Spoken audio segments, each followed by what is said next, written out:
Right, so I think it's welcome back to Shed World. What I wanted to do, I'll just move that out of the way.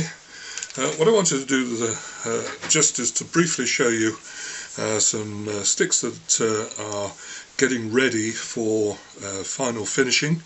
And the final finishing for any stick is the polishing process.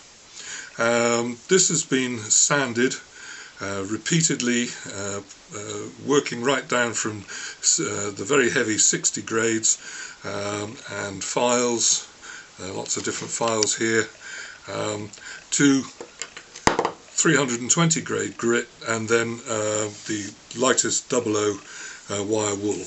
And as you can see already, just by literally by sanding, already it's starting to show a shine, which is an indication to me that we're getting ready to offer some form of preparation ready for oiling. Now, I use oil rather than varnish, because varnish, when it dries, even with modern varnishes that they say are flexible, they do over the time, they become hard, and what happens is that as the wood swells and contracts, which it will, all wood is a natural product, even the hardwoods, what you're going to get to is little tiny crazing starting, and then that allows moisture to get in, and in particular with the shaft itself, which is going to flex quite naturally, and you get these little tiny crazes come in it, moisture gets in behind, and then after a time the stick starts to rot and fail. So to protect the wood and the life, I tend to use oil. I use an exterior furniture oil, not, I hasten to add, the sort of ready colours or stained oils, but just a natural product that will actually sink into the wood rather than change its colour. Now, I've recently invested, because it is quite expensive, in some boiled linseed oil, which is the best polishing oil for these sort of sticks, and just depending on the number of coats you put on, which are normally 3 or 4, you will get a high gloss shine on them. But a lot of people don't use linseed oil because they think it will dry matte. Well, after a time it does go a bit matte, but then a stick is for life, and you should maintain it as you would your favourite car, with a little servicing now and again with some oil. So what I'm going to do now is I'm just going to show you something called sanding sealer. This is a shellac based sanding sealer, and if I left it to stand, you would see that the silicon or silicate would sink to the bottom, and you would see this varnishy, oily looking substance on the surface, which is spirit based and is actually a shellac. Now, it's wonderful smelly stuff. It's the sort of stuff that you don't want to inhale too much, and it's highly inflammable, so obviously you've got to make sure that there's plenty of air around if you're going to use it in big surfaces, but we're only going to be using a little bit, and you put it on very finely, so I can afford to do this as it's going to be briefly. Now, I don't put this on with brushes. Well, I might just use a very fine brush to go around in between the corners there, for 2 reasons. One is because it sets like rock on the brushes and it's very difficult to get out, and the other thing is that I really just need to wipe it on to produce and help to bring out the grain, and also to fill up the tiny little cracks and splits and things which, if you put this under a microscope, you would see. And of course, what we're trying to do is fill those up and seal up everything, and also, funnily enough, to slightly lift the grain, so when you put the polish on, the oil in the polish is actually allowed to seep into the wood, and all enrich and in sort of put the sap back in the wood, I suppose. Now look at that, look at the grain coming up, isn't that gorgeous? Now just go around the ram's head, just trying to work it in. As I say, I'm looking at this is the first coat, so I'm not going to panic too much if there are little dry areas. because I will get round with a tiny little brush that I shall sacrifice, just a little cheapie from someone like W.H. Smith's, just a few pence, just to bring there.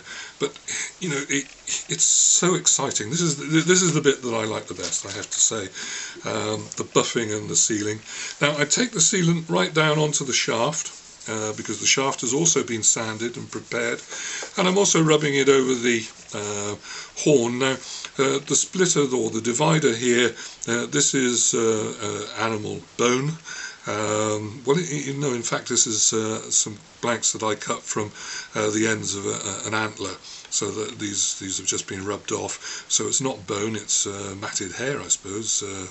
But in the middle there, that is buffalo horn.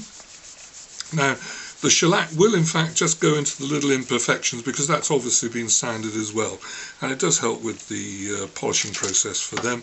I won't go all the way down the shaft, because with this type of setup I've got here you won't be able to see. But what I am doing now is just rubbing that in. Don't scrub it too hard, because it gets tacky very quickly. Now I'll put the top on of that, otherwise I'll be getting a headache. Now that needs to harden for 24 hours. I do it in a cool temperature, and my shed, although I've got the fire on this afternoon, will be cool overnight. It's already touch dry here, but I wouldn't want to sand it at this stage, because this will need 3 coats and it will need sanding in between each. First of all, with I just use this type of material. It's foam backed, you can wash it. That's quite rough. That's 220. Well, ideally I'd use a 320, just to bring back, just sand it over, make it look a little bit dull again, and then that will allow more sealer to sink in. This is a blank. Some of you may have remembered that who've seen Shed World. This is ready for sanding into shape. But what I wanted to show you was the shaft. Now this is the difference between what I would call a working stick and maybe a stick for ornamental purposes. This is a steel shaft. It's been pre-drilled or pre-sunk into a drill in the base here, a hole, and I just use a proprietary 2-part compound type of adhesive, which is sandable. Now, as you can see, that's not exactly square. That's to help me, and to a certain degree, because when I put it into the shafts, I make the shafts slightly bigger so you can work it in, and that makes a much tighter and stronger seal. Now, when I put the sanding sealer on, immediately these little grey areas, I don't know if that shows up at this distance. This is showing what feels, when you rub your finger over it, feels absolutely flat. This is showing little sanding flaws, areas where you just need a little bit of extra sanding just to improve. And what I'll do is I'll just sort of gently work on that now in these specific areas. As you can see, I'm just working on that. And that will then flatten down. Now this type of wood is it's beautiful, has a lot of beautiful grains, but there are different densities. The woods here in between, if you can just see these outlines of the grain, they're slightly softer. And that can create, and here look, you can see, I don't know if that's showing up, but the shadow of the light on the side here, there's some little sand marks. These are all things which need to be taken down. You can never rush it, you've just got to take your time. I'll just put a file over that just to take those off. You just keep working at it, and working at it, and working at it, and gradually, very, very gradually, it will just wear out. You just sand it out, smooth it down. That's all it takes. Just a wipe over with the file at this stage, but it's worth it. And obviously the sanding sealer helps to show that up. And there's nothing worse than getting it all glossed with oil and polished and buffed, and then you find that you've got some marks in it and you have to take all that work out.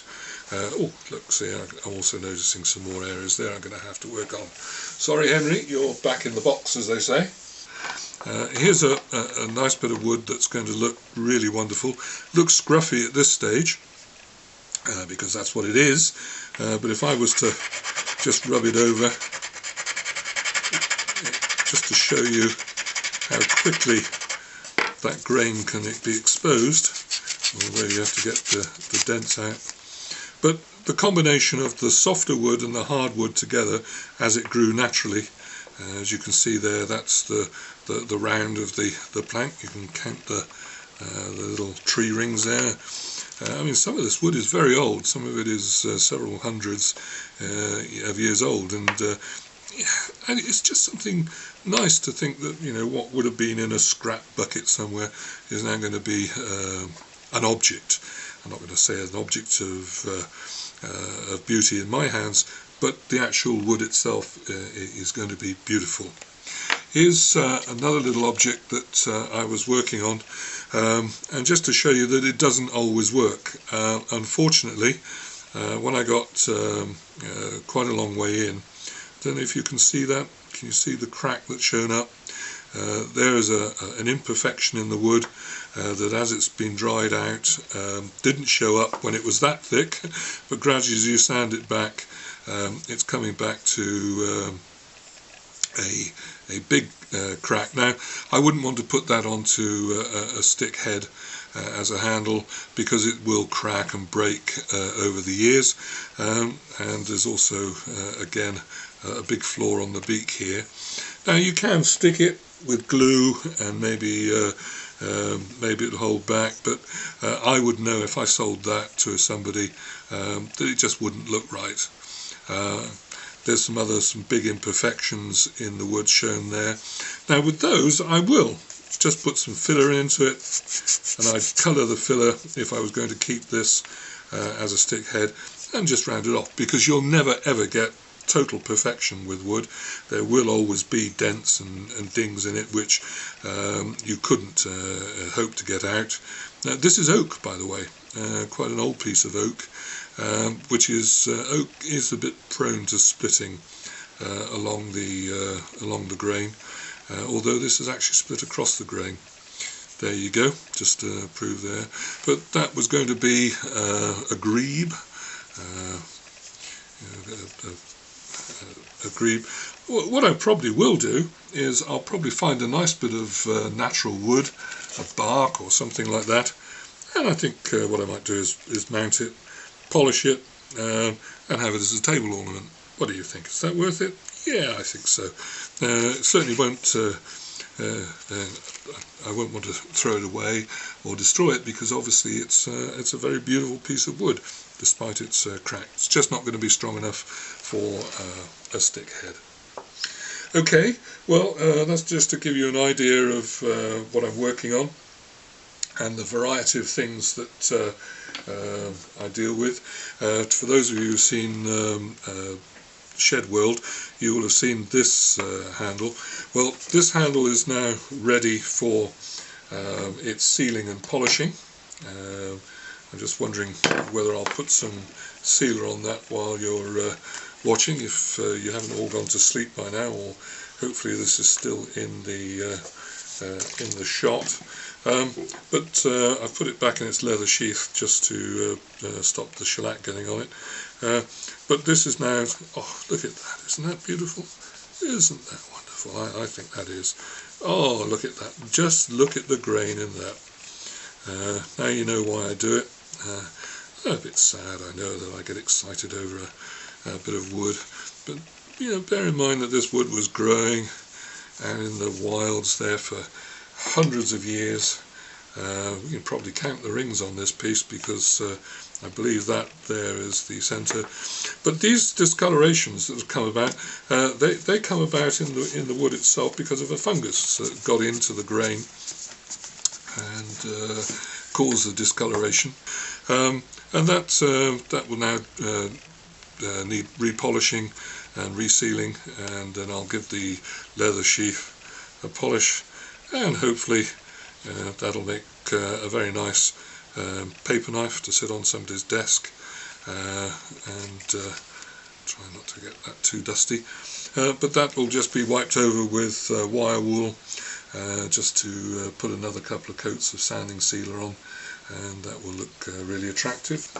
Alright, well, I hope I haven't bored you all to death, but at least you can see some of the things I get up to when I'm playing in the shed. So from my shed and my world, Shed World, I'll say bye bye for now.